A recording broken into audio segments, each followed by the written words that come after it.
यानी 1857 के पहले 1830 के दशक में दक्षिण भारत में वीरपांड्य कट्टबोमन के नेतृत्व में जो हुआ संघर्ष ब्रिटिशों के साथ, उसकी घोषणा करते समय एक पढ़ा गया, उसको कुंडरा नाम के ग्राम में पढ़ा गया, इसलिए उसको कुंडरा डिक्लेरेशन कहते हैं। उसमें यह कहा गया कि ये जो विदेशी बाहर से आए हैं इनका रंग सफेद है, इसलिए पूजा में कपूर और भोजन में नमक महंगा हो जाएगा अगर हमने इनको यहां राज्य करने दिया तो।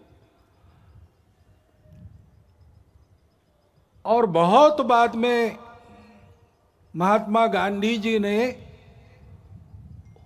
और एक सत्याग्रह की शुरुआत मुट्ठी भर नमक उठाते हुए की, कहते हैं कि उसके कारण अंग्रेजों के विशाल साम्राज्य की बुनियाद की मिट्टी खसकी। तो इस प्रकार कुछ समान से भाव सबके मन में थे, आपस में संपर्क नहीं था तो भी, और इसलिए ऐसी कई बातें समान सी पाई जाती है उस संघर्ष में। ऐसा एक संघर्ष हुआ और उसके फलस्वरूप हम 15 अगस्त को स्वतंत्र हुए।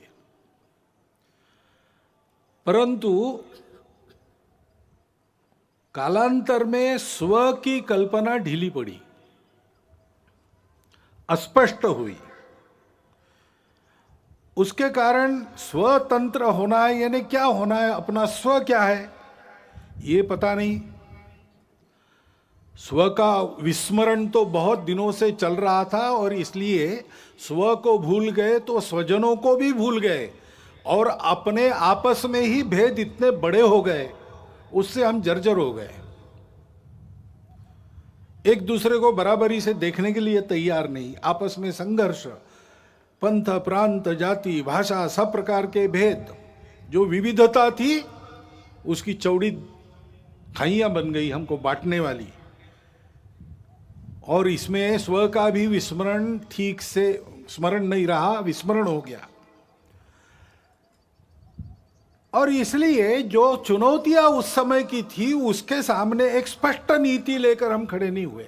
कभी इधर कभी उधर ऐसी ढुलमुल बात चली, इसका लाभ विदेशियों ने लिया, और जिस दिन हम स्वतंत्र हुए उस दिन स्वतंत्रता के आनंद के साथ साथ एक अत्यंत दुर्धर वेदना भी हमने अपने मन में अनुभव की। वो टीस अभी तक गई नहीं है, अपने देश का विभाजन हुआ। अत्यंत दुखद इतिहास है वो, परंतु उस इतिहास के सत्य का सामना करना चाहिए, उसको जानना चाहिए। जिस शत्रुता और अलगाव के कारण विभाजन हुआ उसकी पुनरावृत्ति नहीं करनी है। उसकी पुनरावृत्ति टालने के लिए और खोई हुई हमारी अखंडता और एकात्मता को वापस लाने के लिए उस इतिहास को सबने जानना चाहिए, विशेषकर नई पीढ़ी ने जानना चाहिए। क्योंकि अब जो पीढ़ी है वो उसके बाद उसने जन्म लिया है, उसको जानना चाहिए ताकि उसकी पुनरावृत्ति न हो, खोया हुआ वापस आ सके, खोए हुए बिछुड़े हुए वापस गले लगा सके। परंतु इस प्रकार की एकात्मता और अखंडता की पहली शर्त रहती है भेद रहित समताधिष्ठित समाज। पहले हमने अपने स्व को भुला दिया, स्वजनों को भुला दिया, तो भेद जर्जर हो गए। इसलिए हजारों मील दूरी से मुट्ठी भर लोग आए, हमसे बर्बर लोग आए और हमको पादाक्रांत करते चले गए। ये बार बार हुआ, एक बार नहीं हुआ। हूण शक बर्बर यवन आपने सुना है, तब से लेकर तो ब्रिटिशों के अपने यहां पर राजा बनने तक यही इतिहास हुआ। और इसलिए मूल जो अपना स्व है उसके आधार पर अपने स्वजन, उनके प्रति आत्मीयतापूर्ण व्यवहार, ये होना चाहिए, क्योंकि अपने देश में उस स्व के विस्मरण के कारण, अपनों के विस्मरण के कारण जातिगत विषमता की समस्या बहुत पुरानी है। बहुत लोगों ने उस विषमता को हटाने के लिए प्रयास किया। विषमता मूलक जो व्यवस्थाएं थी उनको निकाल दिया, समताधिष्ठित व्यवस्था लाने का प्रयास किया। लेकिन व्यवस्था तो व्यवस्था है, वो एक ढांचा है। आखिर चलाने वाला उसका उपयोग क्या करता है उस पर निर्भर है। चलाने वाले के मन में अगर समता है तो व्यवस्था समता की पोषक होती है। व्यवस्था तो बदलेगी ही, विषमता मूलक व्यवस्था टिक नहीं सकती, अप्राकृतिक है, और इसलिए वो जाएगी ही। ठीक से जाए इसको देखना, इतना ही काम रहता है। लेकिन व्यवस्था बदलने के साथ साथ या उसके पहले मन बदलना चाहिए। भेद की भावना मन में रहती है, मन से वचन कर्म और वाणी में प्रकट होती है, और विचार में प्रकट होती है, व्यवस्था में प्रकट होती है। और इसलिए उस व्यवस्था के साथ साथ इस मन को बदलने का प्रयास होना चाहिए। संघ के स्वयंसेवक सब प्रकार के प्रयास करते हैं। बुद्धि से वाणी निकलती है, विचार से आदमी बोलता है, तो उस विचार में समाज के भेद बढ़ाने वाली भाषा नहीं चाहिए, समाज को जोड़ने वाली भाषा चाहिए। उतार चढ़ाव आते रहते, उल्टे सीधे प्रसंग होते रहते हैं। हर प्रसंग पर भाष्य करते समय, लोगों को राह दिखाते समय उनको आपस में जुड़ने की, प्रेम को बढ़ाने की भाषा होनी चाहिए। संवाद सकारात्मक हो। इसलिए सामाजिक समरसता मंच के माध्यम से, गतिविधि के माध्यम से संघ के स्वयंसेवक ये काम कर रहे। व्यवस्थागत व्यवहार भी बदले, इसलिए मंदिर पानी स्मशान सबका एक हो, यहां से प्रारंभ हो, इसका प्रयास भी अनेक वर्षों से स्वयंसेवक कर रहे, धीरे धीरे आगे बढ़ रहे। सब प्रांतों में प्रयास चल रहा है। परंतु मन से जाने के लिए तो मिलना पड़ेगा, बातचीत होनी पड़ेगी, अनौपचारिक बातचीत होनी पड़ेगी। और इसलिए पर्व त्योहारों में आपस का मेलजोल, मिलजुल कर जयंतियां, पुण्यतिथियां, विशेष उत्सव, इनको करना। जैसे समाज मिलता जुलता है, वैसे परिवार भी समाज के विभिन्न वर्गों के आपस में मित्रता करे। आना जाना, उठना बैठना, पर्व त्योहारों पर एक दूसरे के घर जाना, परिवार सहित घर पर बुलाना, इस प्रकार के अनौपचारिक पारिवारिक संबंध उत्पन्न हो। ये काम संघ की शाखाओं के माध्यम से और सामाजिक समरसता मंच नामक गतिविधि से संघ स्वयंसेवक कर रहे हैं, क्योंकि भेद रहित समताधिष्ठित समाज स्वातंत्र्य के टिकने की गारंटी है और राष्ट्र के एकात्मता का अधिष्ठान है। भारत की अखंडता और एकात्मता की ये जो श्रद्धा है, वो कोई नई बात नहीं है, भारत में चलती आई हुई बात है। सनातन काल से चलती आई है। उसके लिए लोग काम भी करते आए हैं। हमारे इतिहास में प्राचीन समय से लेकर अब तक बहुत उदाहरण है, बहुत पर्व ऐसे हैं जिससे बार बार इस एकात्मता का और अधिष्ठान मजबूत बनाया गया है। श्री गुरु तेग बहादुर जी महाराज का 400 सालावा प्रकाश वर्ष है। उनका बलिदान क्यों हुआ था? इसलिए हुआ था कि ये जो भारतवर्ष की चलती आई हुई एकात्मता की, प्रेम की, अखंडता की परंपरा है, उसका आधार तो यही है कि हम सब विविधताओं को स्वीकार करते, पूजा की भी विविधताओं को स्वीकार करते हैं। और उस समय देश में यह अत्याचार चल रहा था कि अपनी पूजा बदलो नहीं तो मरो। तो कश्मीर से लोग गुरु जी के पास आए, हाथ जोड़कर सुरक्षा के लिए विनती की। तेग बहादुर जी चले गए दिल्ली बादशाह के सामने और अपनी धर्म श्रद्धा का परिचय देते हुए उनका बलिदान हुआ, उन्होंने अपना सिर दे दिया।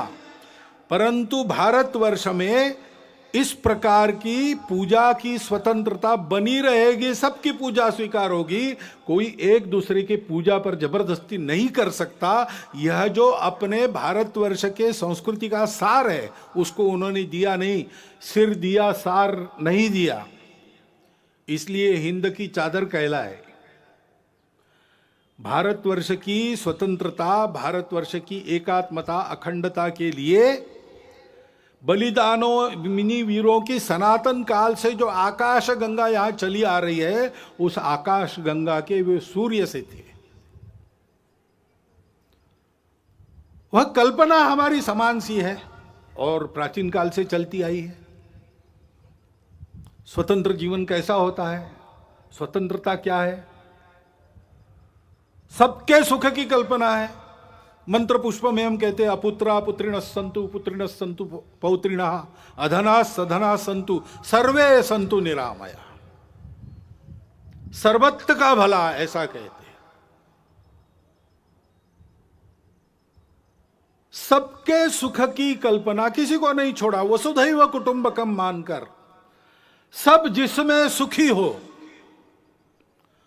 और सबको एक साथ सुखी करने वाला, मनुष्य मात्र के तीनों पुरुषार्थ एक साथ साधने वाला, मनुष्य समूह सृष्टि को एक साथ सुखी कर सकने वाला, अर्थ कामों को नियंत्रण में रखकर मोक्ष की तरफ चलाने वाला, यह जो धर्म है उस धर्म का आविर्भाव अपने यहां हुआ।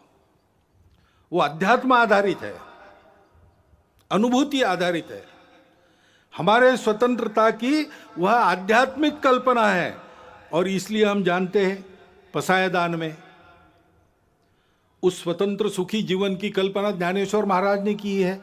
जे खड़ांची व्यंकटी सांडो तया सत्कर्मी रतिवाड़ो भूता परस्परे पड़ो मैत्र जीवान से दुरितान से तिमिर दावो विश्व स्वधर्म सूर्य पाओ जो जे वांछील तोते लाहो प्राणी जाता। फिर से सबके सुख की कल्पना है, सबके कामना पूर्ति की कल्पना है, परंतु आधार क्या है? दुष्टों के बारे में भी ये कहा उनका टेढ़ापन जाए, उनकी अच्छे कामों में रुचि बढ़े, प्राणी मात्र में परस्पर सौहार्द, प्रेम, आत्मीयता का संबंध हो, सबके संकट दूर हो, सब अपने अपने स्वधर्म को अनुभूत करके चले, स्वधर्म पर चले, तब सबकी इच्छाएं पूरी होगी। प्राणी जात सुखी होंगे, जिनमें प्राण है वो सब सुखी होंगे, सुख दुख का अनुभव कर सकने वाले सब सुखी होंगे। रविन्द्रनाथ टैगोर ने बाद में कहा, कोई अलग बात नहीं की, चित्त जथा भय शून्य उच्च जथा शिर। जहां चित्त भय से शून्य हो, जहां हम गर्व से माथा ऊंचा करके चल सके, जहां ज्ञान मुक्त हो, जहां दिन रात विशाल वसुधा के खंडों में विभाजित कर छोटे और छोटे आंगन न बनाए जाते हों, संपूर्ण मानवता की एकता की कल्पना, जहां हर वाक्य हृदय की गहराई से निकलता हो, सत्य पर चलने की कल्पना, हर दिशा में कर्म के अजस्त्र नदी के स्रोत फूटते हो और निरंतर अबाधित बहते हो, निरंतर कर्मशीलता, आदि आदि जो पूरी कविता उनकी है वो हमारे स्वतंत्र जीवन की कल्पना देती है और उसके पीछे जो स्व है उसका आधार आध्यात्म है, स्पष्ट करती है। और इसलिए योगी अरविंद जिनकी 150वीं जयंती है, उन्होंने भी यही बात कही है, हमारे स्व का अधिष्ठान स्पष्ट किया है, हमारे राष्ट्रीयता की कल्पना को उच्च रव से कहा है। गांधी जी इसी आधार पर बोलते थे। उनको सबूत की आवश्यकता पड़ी तो धर्मपाल जी ने सबूत जुटाए और आजीवन तपस्या की। उसके आधार पर उन्होंने भारतवर्ष के ब्रिटिश का प्रभाव होने के पहले के जीवन का जो चित्र सबूतों सहित किया है, प्रमाणित है। वो चित्र भी उनकी भी शताब्दी है, जन्म शताब्दी। वो चित्र भी इसी बात की पुष्टि करता है। हमारी इस स्व की कल्पना का आधार अध्यात्म आधारित परस्पर व्यवहार था, संतुलित व्यवहार था, आत्मीय व्यवहार था।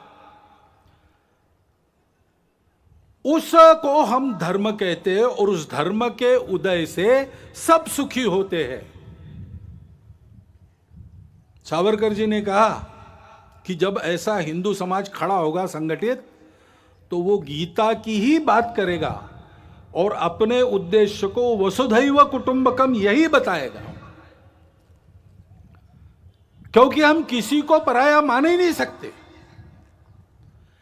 ऐसा हमारा जो आध्यात्मिक राष्ट्रीयता का स्व है, वो उदय होने से दुनिया के सारे झगड़े समाप्त होंगे, खोया हुआ संतुलन वापस आएगा और ऐसा मानव धर्म उदित होगा, हिंदू धर्म उदित होगा। तो फिर परिणाम ये भी होगा कि मनुष्यों के कलहों पर जिनके दुकान चलते हैं और उनके खोए हुए संतुलन पर जो अपना उल्लू सीधा करते हैं, उनके दुकान बंद हो जाएंगे। और इसलिए हम देखते हैं कि ये न हो, भारत एक विकास के राह पर, बड़ा बनने की राह पर चल पड़ा है, ये हो ना पाए, हिंदू समाज अपने स्व को समझ ना पाए और वैसे ही कटा बटा रहे, इसलिए बहुत प्रयास चल रहे। जो जो भारत का है उसकी निंदा करना, जो जो भारतीय है उसकी निंदा करना, भारत के जीवन की, भारत के धर्म की, भारत की परंपरा की, इतिहास की, वर्तमान की, व्यवस्थाओं की, सबकी निंदा करना, भारतीयों के हृदय में स्वयं के बारे में ही अश्रद्धा उत्पन्न करना, ऐसे प्रयास चलते हैं। इतने प्राचीन जीवन से दुनिया देख रही है कि उस जीवन में इतने लंबे समय से चलते हुए मूल्य है। मनुष्य जीवन को स्थिरता देखे, सुख देते हैं, टूटन से बचाते हैं, अधपतन से बचाते हैं, ऐसे मूल्यों से युक्त हमारा जीवन है। उन मूल्यों पर हमला होता है, बोल के भी होता है, निंदा करके भी होता है और विभिन्न माध्यमों से बहुत सूक्ष्म रीति से भी होता है।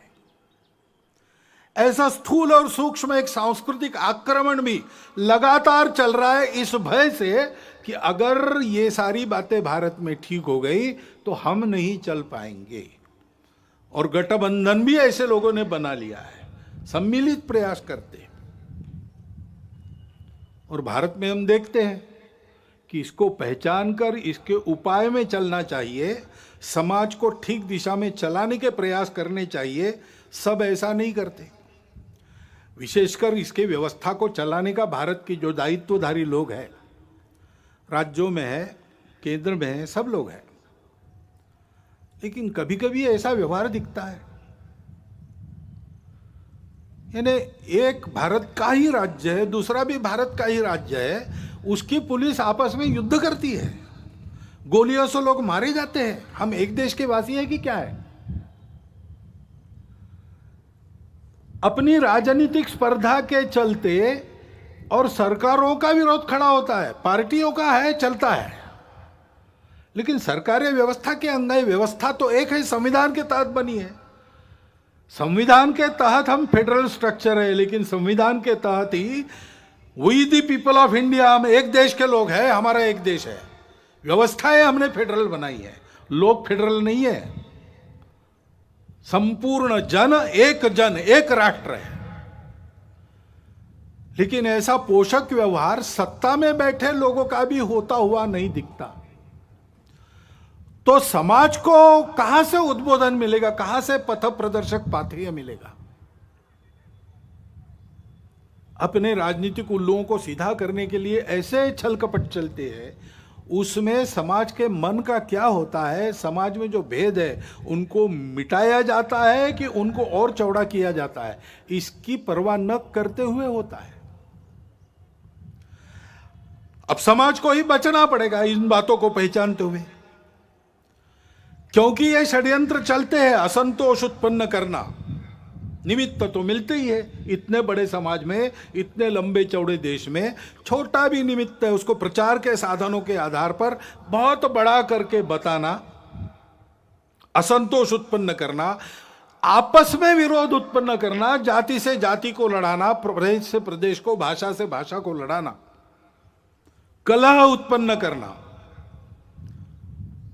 और आतंक का वातावरण उत्पन्न करते हुए इसको शमन करना चाहने वाले शक्तियों को दबाने का प्रयास करना और एक तरह से देश में अराजकता उत्पन्न हो ऐसा प्रयास करना, ये भी प्रयास चल रहे हैं।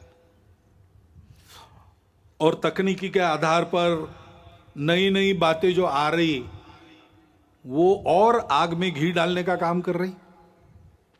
नियंत्रण नहीं है उसका, ओटीटी प्लेटफॉर्म्स है, उस पर कैसे कैसे चित्र आते हैं, क्या क्या आता है। अभी तो कोरोना में बालकों के हाथ में भी मोबाइल आ गया और ऑनलाइन तो देख ही रहे, और क्या देखते क्या नहीं इसका कोई नियंत्रण नहीं। और ओटीटी प्लेटफॉर्म पर क्या दिखाना इसका भी कोई नियंत्रण नहीं। देश में तरह तरह के नशीले पदार्थ आते, उनकी आदतें बढ़ रही है, वो कैसे रोकी जाए, कैसा हो पता नहीं। उच्च वर्ग से लेकर तो बिल्कुल आखिरी आदमी तक समाज के जितने भी स्तर है सब में भयंकर व्यसन। और उस व्यापार से आने वाला पैसा किसके हाथ में जाता है हम सबको पता है। देश विरोधी कार्यों में उसका उपयोग होता है। सीमा पार के देश उसको प्रोत्साहन करते हैं।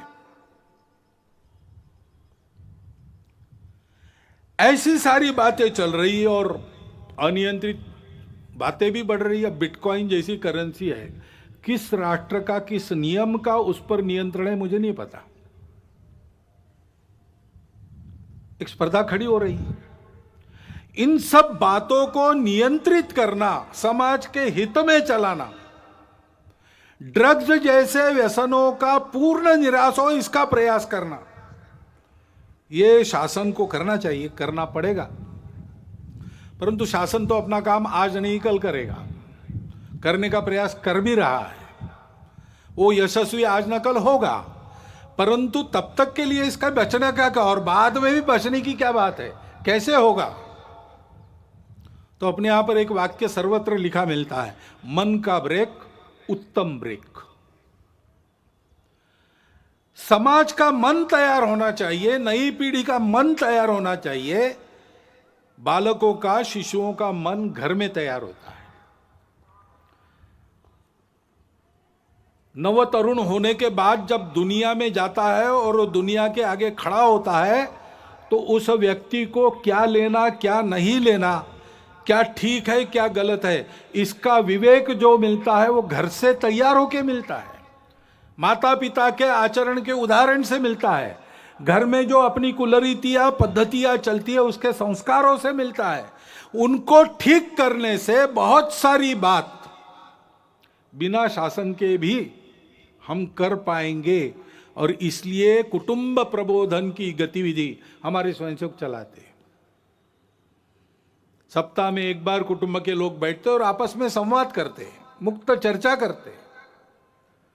स्वभाषा स्वभूषा, अपना भजन भवन भ्रमण भोजन किस प्रकार से चलता है, कम से कम अपने घर की चौखट के अंदर हम लोग अपने स्व के आधार पर आचरण करते कि नहीं, घर में अपनी भाषा बोलते हैं कि नहीं, कागजों पर अपना हस्ताक्षर करते हैं तो अपनी मातृभाषा में करते हैं कि नहीं, करना चाहिए। जहां टाल सकते हैं विदेशी भाषा को टालो, जहां उसका उपयोग है और जहां अनिवार्य है वहां तो करना ही पड़ेगा, करेंगे भी, हमको किसी भाषा से थोड़ी बैर है। परंतु स्वभाषा स्वभूषा, अपना भजन अपना भोजन, इसका एक महत्व है। स्व का ज्ञान परंपरागत रीति से पीढ़ी दर पीढ़ी बनता रहे, इसलिए उस आचरण के बारे में चर्चा। और मैं अपने लिए रोज कुछ करता हूं, परिवार के लिए रोज करता हूं, समय देता हूं, पैसा देता हूं, देश समाज के लिए रोज क्या करता हूं, कितना खर्चा रोज करता हूं, इसका विचार होके ऐसे छोटे छोटे संकल्प लेना और उसके आधार पर परिवार में सब लोगों का मन बनना चाहिए, नई पीढ़ी का भी बनना चाहिए। तो इस प्रकार के विपरीत वातावरण में भी उनकी प्रतिकार शक्ति जागृत रहने से, विवेक शक्ति जागृत रहने से वो उचित का ही चयन करेंगे। स्वाभाविकता तो उनका झुकाव अच्छे के तरफ ही है, केवल उसके लिए पोषक उनके मन बुद्धि के संस्कारों को बनाना चाहिए। उसके लिए ये गतिविधि चलती है। हमारे स्वयंसेवक भी और अन्य अनेक लोग भी ये काम कर रहे हैं। अभी इस प्रकार के हमारे प्रयास चलेंगे। बीच में कोरोना आ गया। कोरोना के पहले लहर का हमने बहुत अच्छा सामना किया, दूसरी लहर ने बहुत ज्यादा नुकसान किया। हम सब समाज में एक दुख का अनुभव कर रहे हैं। नई पीढ़ी के कई होनहार लोग, सक्रिय लोग इस कोरोना ने उठा लिए हम में से, असमय उठा लिए। उसका बहुत दुख है, उनके प्रति श्रद्धांजलि है। लेकिन वो होने के बाद भी तुरंत सावधान होकर पूरे समाज ने अपनी जान को हथेली पर लेकर दूसरे लहर का भी सामना किया, यशस्वी प्रतिकार किया। और अब तीसरे लहर की आशंका है तो भी अपना देश कोरोना के प्रतिकार में दुनिया में सबसे आगे है। ये परिस्थिति है। ऐसे कार्यकर्ताओं का अभिनंदन भी है, सारा देश अभिनंदन कर रहा है, हम भी उसमें सहभागी। तीसरे लहर की आशंका है, अब दिन ब दिन और मध्यम पड़ते जा रही है। लगता है कि नहीं आएगी, अथवा आएगी तो बिल्कुल परिणामकारक नहीं होगी। लेकिन किसी अनुमान पर निर्भर नहीं रहना चाहिए, तैयारी पूरी होनी चाहिए। गांव स्तर तक हर गांव में 5-7 कोरोना योद्धाओं की टोली तैयार रहे। इसलिए संघ ने देश भर में प्रशिक्षण का कार्यक्रम लगभग पूरा कर लिया है और उसके आधार पर इस कोरोना से लड़ाई होगी, ठीक से होगी। आएगा नहीं ऐसी आशा करते हैं, लेकिन आएगा तो क्या करना उसकी पूरी तैयारी है और हम इस कोरोना को मात देंगे।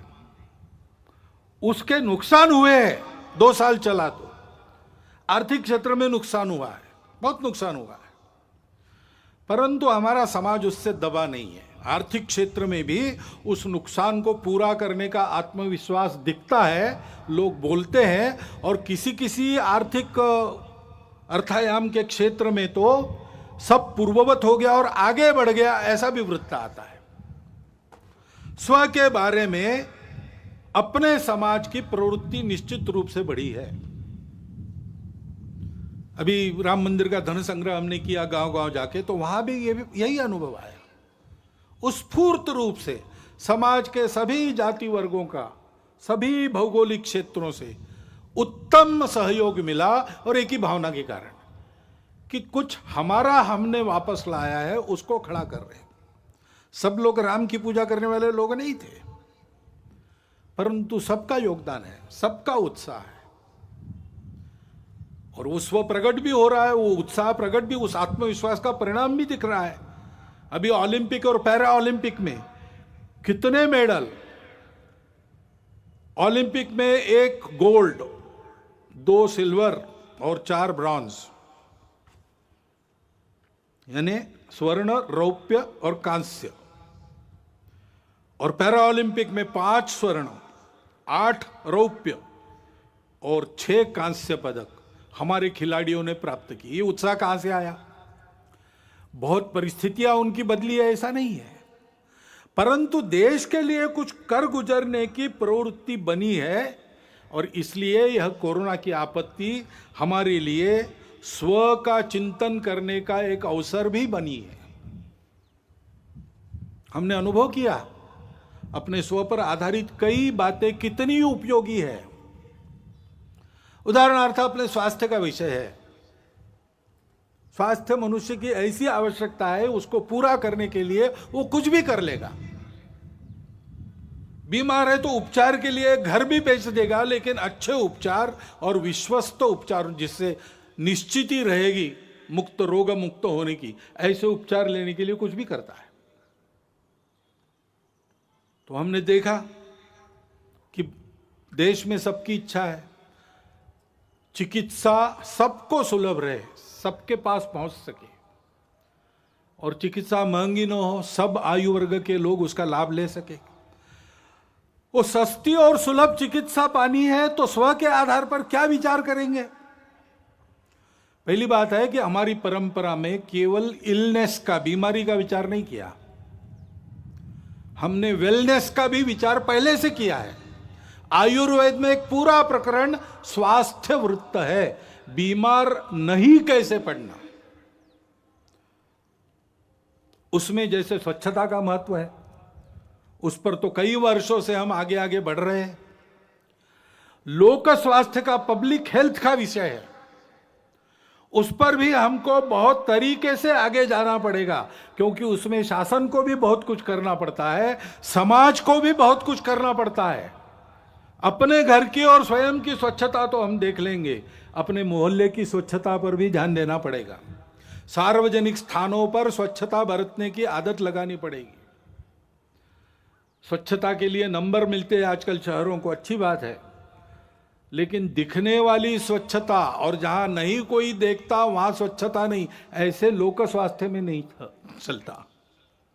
बीमारी हवा से भी आती है, और इसलिए लोक स्वास्थ्य के नियमों का ध्यान रखना और जीवन शैली मुख्यतः ठीक करना। प्राकृतिक जीवन शैली चाहिए, जितनी प्रकृति के पास रहेगी उतना हम स्वस्थ रहेंगे। पर्यावरण के साथ मेल खाने वाली जीवन चाहिए। हम बेतहाशा रासायनिक खेती का प्रयोग करेंगे तो कैंसर तो बढ़ेगा ही। हम अगर हर जगह प्लास्टिक से प्रदूषण लाएंगे तो हम जिस सांस से हवा भरते हैं वो सांस अपनी विषैली हो जाएगी। और इसलिए हमारे यहां पानी का उपयोग ठीक से करना, नाप तोल कर करना। पानी सबके लिए आवश्यक है, लेकिन अगर हम पानी को अमर्यादित खर्चा करने लगे तो सबको पानी नहीं मिलेगा, और सब सुखी होंगे तभी हम सुखी होंगे, नहीं तो नहीं होंगे। प्लास्टिक का उपयोग कम से कम करना चाहिए, कम से कम, जिसको अंग्रेजी में सिंगल यूज प्लास्टिक कहते हैं, उसको तो आप जीवन से हटाने की बारी आ गई। और जहां बनता है, घर से लेकर, आंगन से लेकर, मोहल्ले, गांव, जंगलों, खेतों तक हरियाली बढ़ाना, वृक्षारोपण करना, ये करने की आवश्यकता है। उसके लिए पर्यावरण गतिविधि चलाते हैं स्वयंसेवक। पर्यावरण के क्षेत्र में बहुत लोग काम करते हैं, जल संधारण से लेकर सारी बातों में। पर्यावरण गतिविधि प्रत्येक परिवार में पानी बचाना, प्लास्टिक हटाना और हरियाली बढ़ाना, इन तीन का छोटी छोटी बातों से लेकर सब में आचरण उत्पन्न हो, इसके लिए प्रयास करती है। क्योंकि ये ऐसी जो पर्यावरण की शैली है वो स्वास्थ्य को भी ठीक करती है और खर्चा भी बचाती है।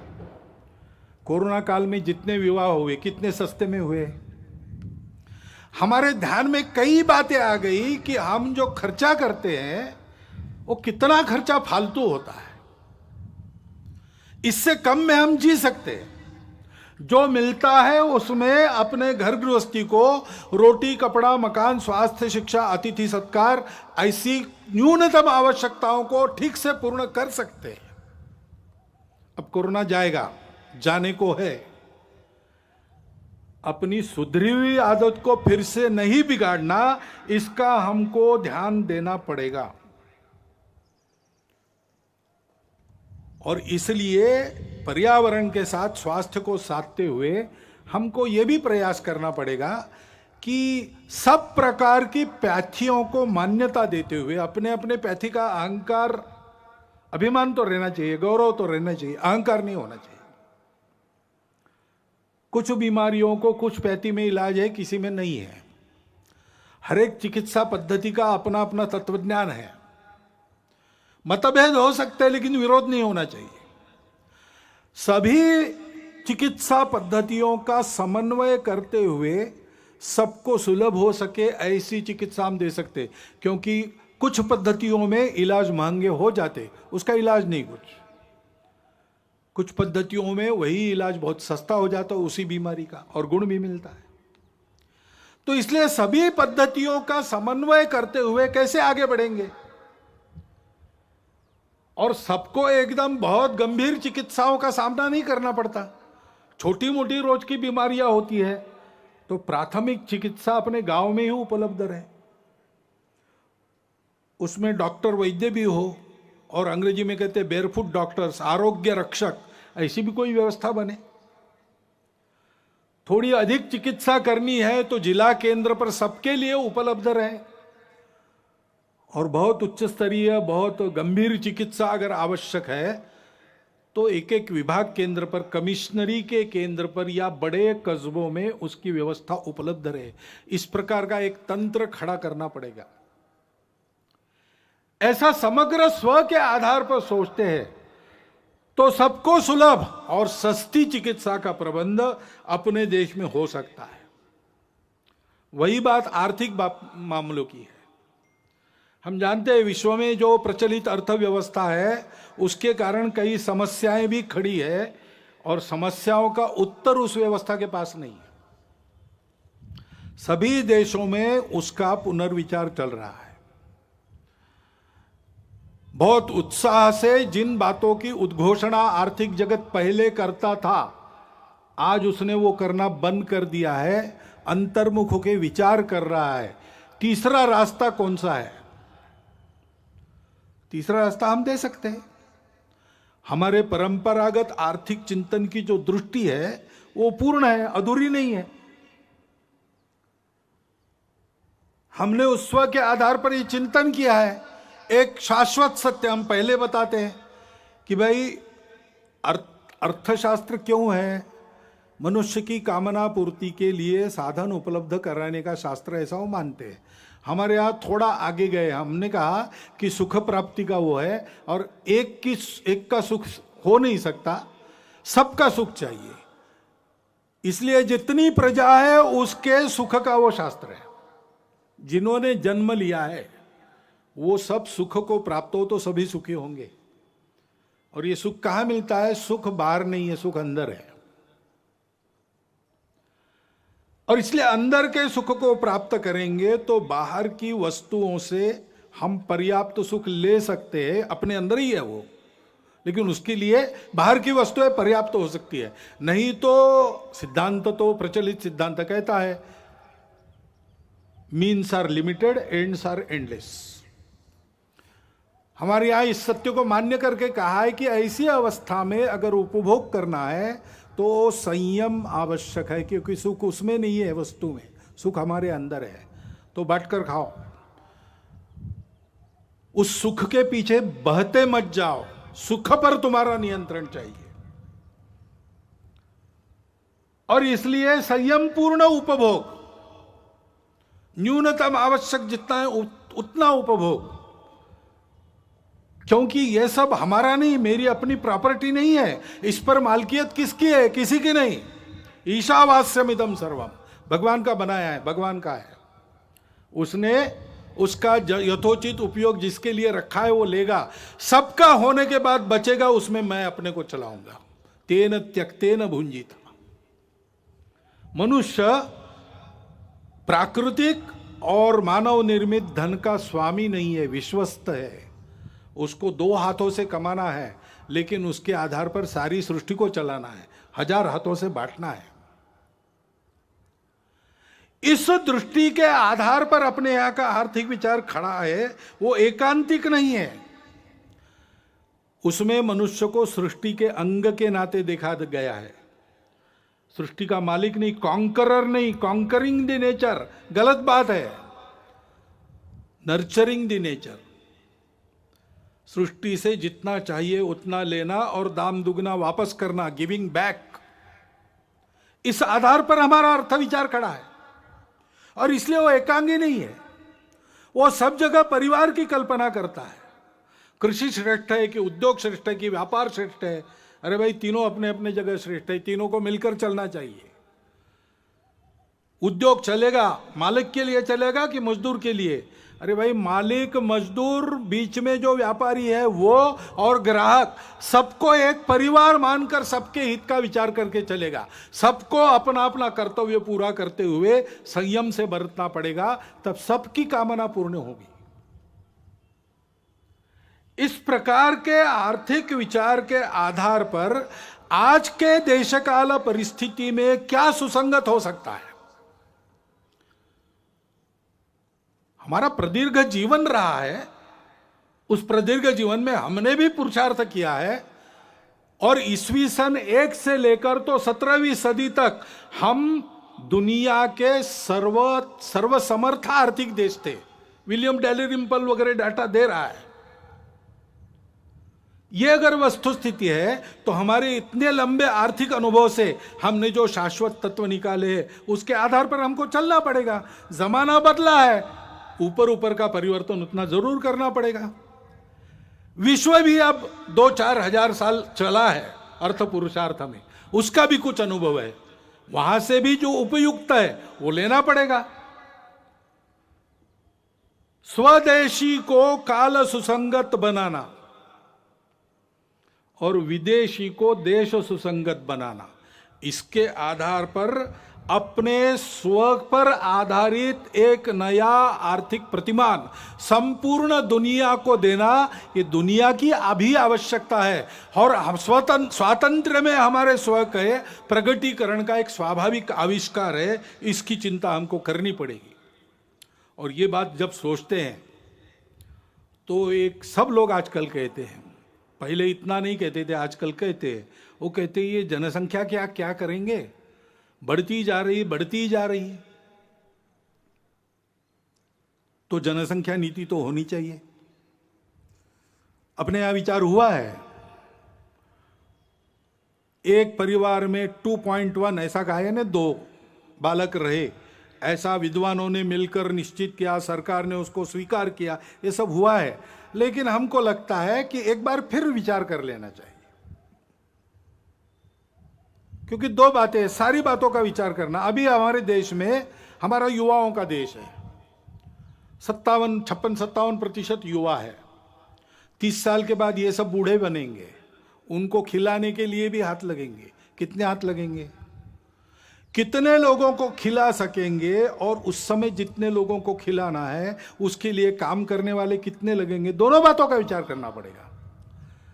इतना हम बढ़ेंगे तो पर्यावरण कितना झेल सकता है, हमारी माताएं उस दृष्टि से कितनी सक्षम है, उनको खुद के पैरों पर खड़ा रखने का सामर्थ्य, उनका सशक्तिकरण कितना हुआ है, वो कितनी प्रबुद्ध है, हम उनको कैसा ऐसा बना सकते। एक 50 साल आगे तक का विचार करके एक नीति बनानी चाहिए, और उस नीति को सब पर समान रूप से लागू करना चाहिए। क्योंकि जैसे जनसंख्या एक समस्या बन सकती है, वैसे जनसंख्या का असंतुलन भी समस्या बनती है, बन रही है देश में, दुनिया में हम देख रहे हैं, सब लोग बोल रहे हैं। इसमें किसी के प्रति बुरा भाव नहीं रहता है। अरे इसलिए हमने एक 2015 में ही प्रस्ताव पास किया इसके बारे में। उस प्रस्ताव को मैं पढ़ के बताता हूं। जनसंख्या वृद्धि दर में असंतुलन की चुनौती। देश में जनसंख्या नियंत्रण हेतु किए गए विविध उपायों से पिछले दशक में जनसंख्या वृद्धि दर में पर्याप्त कमी आई है, लेकिन इस संबंध में अखिल भारतीय कार्यकारी मंडल का मानना है कि 2011 की जनगणना के पांथिक आधार पर किए गए विश्लेषण से विविध संप्रदायों की जनसंख्या के अनुपात में जो परिवर्तन सामने आया है, उसे देखते हुए जनसंख्या नीति पर पुनर्विचार की आवश्यकता प्रतीत होती है। विविध संप्रदायों के प्रति जनसंख्या वृद्धि दर में भारी अंतर, अनवरत विदेशी घुसपैठ व मतांतरण के कारण देश की समग्र जनसंख्या, विशेषकर सीमावर्ती क्षेत्रों की जनसंख्या के अनुपात में बढ़ रहा असंतुलन देश की एकता, अखंडता, सांस्कृतिक पहचान के लिए गंभीर संकट का कारण बन सकता है।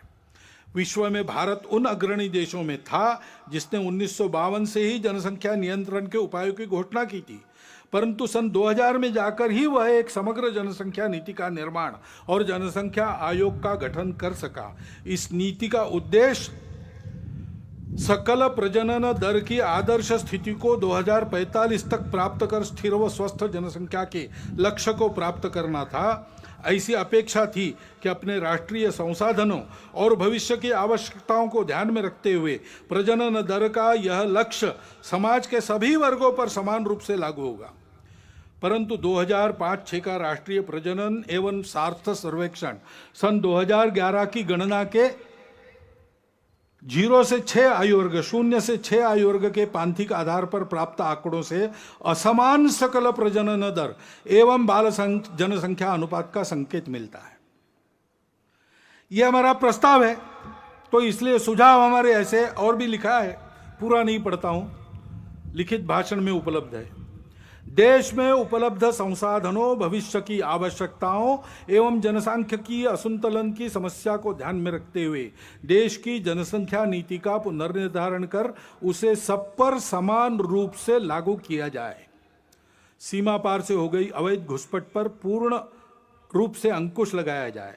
राष्ट्रीय नागरिक पत्रिका का निर्माण कर इन घुसपैठियों को नागरिकता के अधिकारों से तथा भूमिकरित के अधिकार से वंचित किया जाए। जो अनधिकृत प्रवेशकारी लोग हैं वो हमारे देश में बसने वाले, सदियों से बसने वाले, पीढ़ी दर पीढ़ी बसने वाले नागरिक बने हुए, किसी के प्रति ये बात नहीं है। और देशवासियों का ये आह्वान है कि जनसंख्या में असंतुलन उत्पन्न कर रहे सभी कारणों की पहचान करते हुए जन जागरण द्वारा देश को जनसांख्यिकीय असंतुलन से बचाने की सभी विधि सम्मत प्रयास करें।